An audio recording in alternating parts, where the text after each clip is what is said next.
We're here today because we have the fourth United Nations Conference to review progress made in the implementation of the Program of Action to prevent, combat, and eradicate the illicit trade in small arms and light weapons in all its aspects.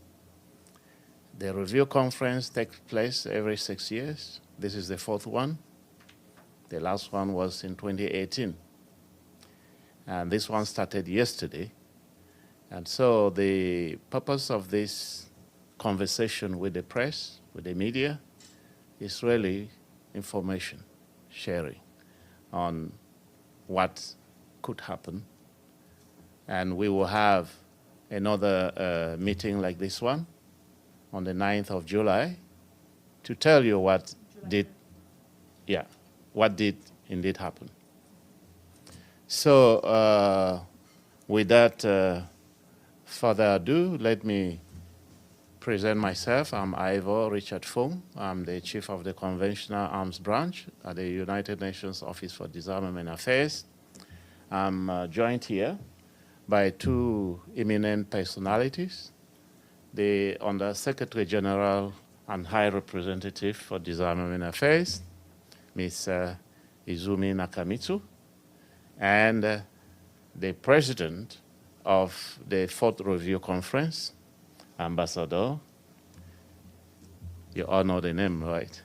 Maritza Chan-Valverde. So you are all welcome. Since the beginning of the conference yesterday, and even in preparation for the conference, we've kept very close relations with the media. Social media, we've been on it. Press releases have been issued,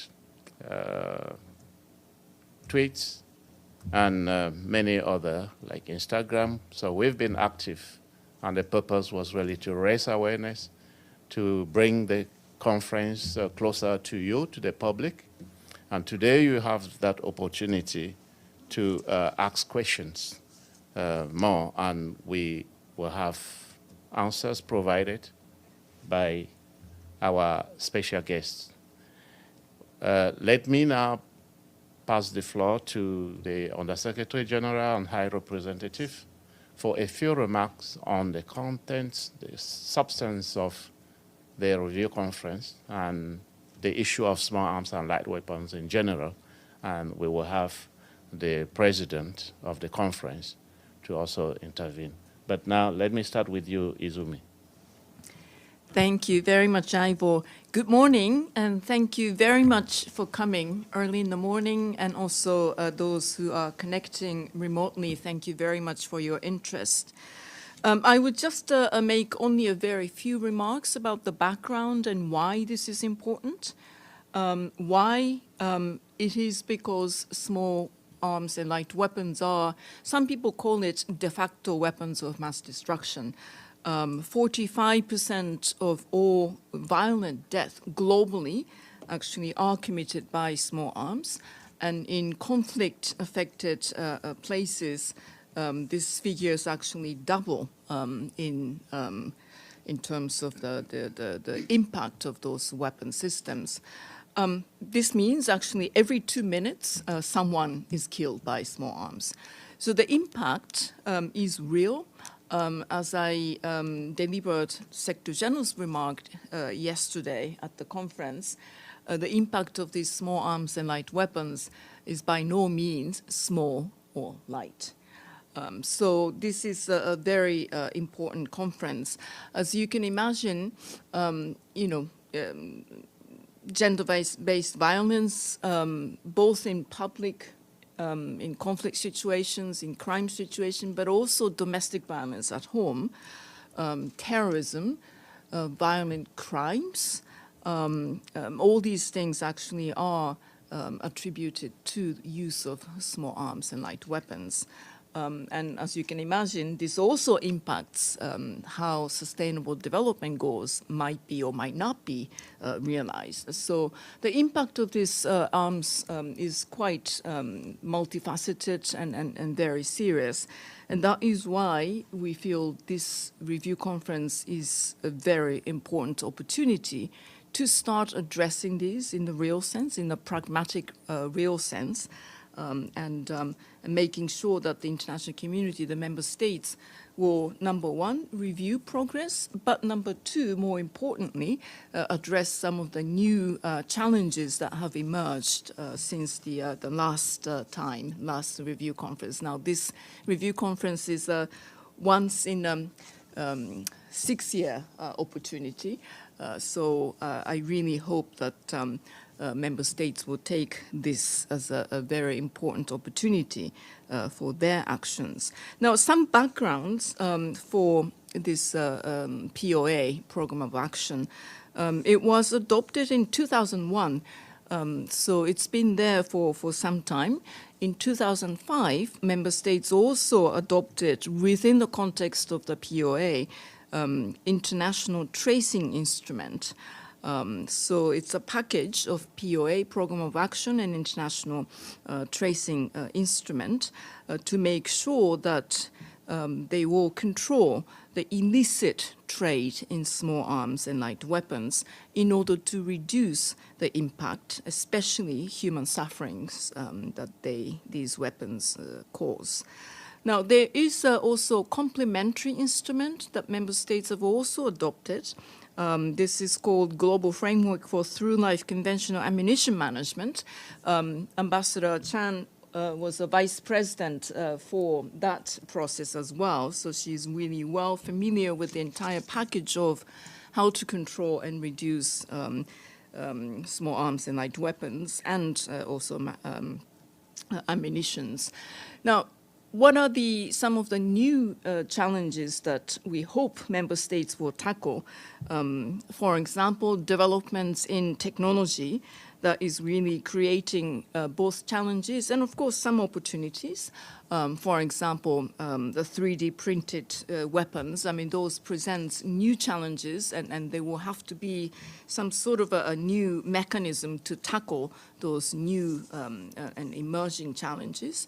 And how to strengthen and create international cooperation and assistance mechanism is another key, because we want those issues to be tackled at the country level, at the field level, more concretely. And for that, I think we need to have a clearer mechanism to support those countries that have prioritized in terms of tackling those challenges. I think you have heard some of the exchanges, I hope, yesterday. Today, Maritza will continue with the high-level segment and general views. And then, of course, there are intense discussions and negotiations that will follow throughout this week and next. We hope that there will be a strong outcome document adopted, because this would also feed into Pact for the Future, which the Secretary General, within which the Secretary General also prioritized this issue, very much looking at the impact of these weapons together with how it is impacting the Sustainable Development Goals. In other words, we need to have a progress in order for us to be able to tackle those issues more holistically and more comprehensively. It is not really impactful if we are actually dealing with those issues in a siloed, fragmented manner, only to look at the supply side, only to look at the demand side. We need to make sure that those approaches will be combined and become more strategic and holistic. And we hope that this will actually be a prime opportunity to have agreements at the member states level, feeding into the Summit of the Future. Now, today is also the International Day for the Elimination of Sexual Violence in Conflict. So let us make sure that there will be strong voices heard from the disarmament and arms control communities, and reaching over to development, but also those communities that are really, in the real sense, impacted by these kinds of weapons, de facto weapons of mass destruction. So I will stop here, and Madam President will tell us more about her ambitions and her strategies and her hope in this process. Thank you. Thank you very much, Ivor and Izumi, and thank you for being here today. As you may know, I was elected president of the Fourth Review Conference on the Program of Action Small Arms Allied Weapons in all its aspects yesterday. As the High Representative mentioned, I do not take this work lightly. I have traveled extensively during the last 6 months in order to make sure that I understand well the priorities and the challenges that many regions in the world are facing in combating and curbing the illicit trade in small arms allied weapons. Over the next 8 days that we have for this conference, we need to agree on an outcome document, an action-oriented outcome document. And why is this important? It is important because the next review conference is in 2030. And in 2030, we have the review of the Agenda 2030. So it needs to set the tone for the 2030 Agenda review process. This review conference needs to recommit to certain fundamental elements of the Program of Action and the ITI, but beyond recommitting, we need to ensure that the instrument is able to adapt to the changing circumstances. And that is something crucial. In my capacity as President-designate, over the last few months, I have traveled to several countries, and through my interactions, I was reminded by delegations of the persistent challenges that they are facing. Some are new, and some are constant throughout the time. First one is the diversion of legally transferred or manufactured arms to illicit markets. And this is a concern that I heard in both Africa and Latin America. For example, in Africa and the Caribbean, where despite no major production, illicit weapons find their way to their neighborhoods, to their streets, and to their homes. These weapons are legally manufactured and transferred today, can be at risk of becoming illicit years from now. That's why the discussions during this fourth review conference will address the diversion of small arms allied weapons throughout their life cycle. Secondly, everywhere I went, states expressed concerns with the challenges of keeping pace with the rapid technological advancements in weapons, manufacturing, and design, such as the emergence of 3D printed weapons. This is not in just some parts of the world. Even small island states have seized 3D printed guns. But technology also comes with opportunities, including for marking, tracing, and the interdiction of weapons. That's why the conference is discussing the establishment of an open and technical expert group to ensure the full and effective implementation of the Program of Action and the International Tracing Instrument in light of technological developments. We must address this issue now, considering the pace in which the risk develop. The next review conference will be too late. And the member states do need the tools to address these new challenges. The review conference provide the member states with the tools they need at their national authorities, at the regional level, to make sure that they can address the illicit trade in small arms allied weapons.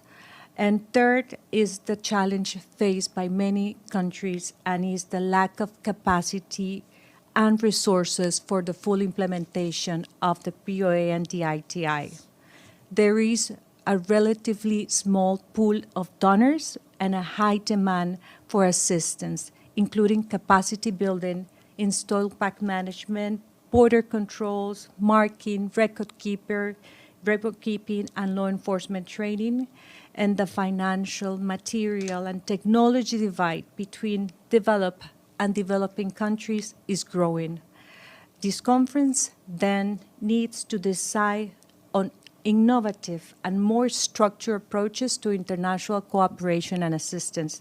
And the High Representative mentioned it. It's very important that we have a structured procedure for international cooperation and assistance coming out from this review conference.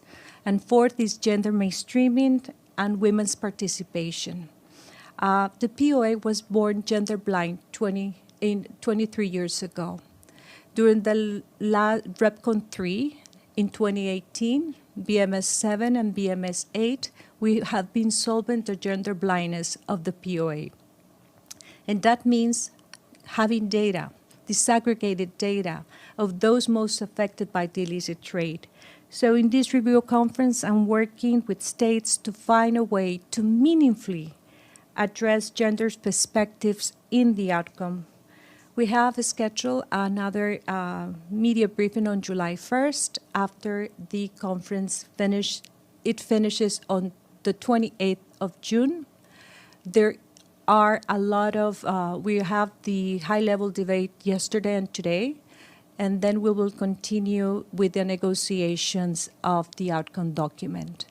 It is a very interesting and demanding process. Delegations have conflicting views, but my job is to reach consensus and ensure that we have progress in something that, as the High Representative mentioned, there's nothing light in small arms allied weapons, and there's nothing small in the effect that they have in sustainable development and the life lost.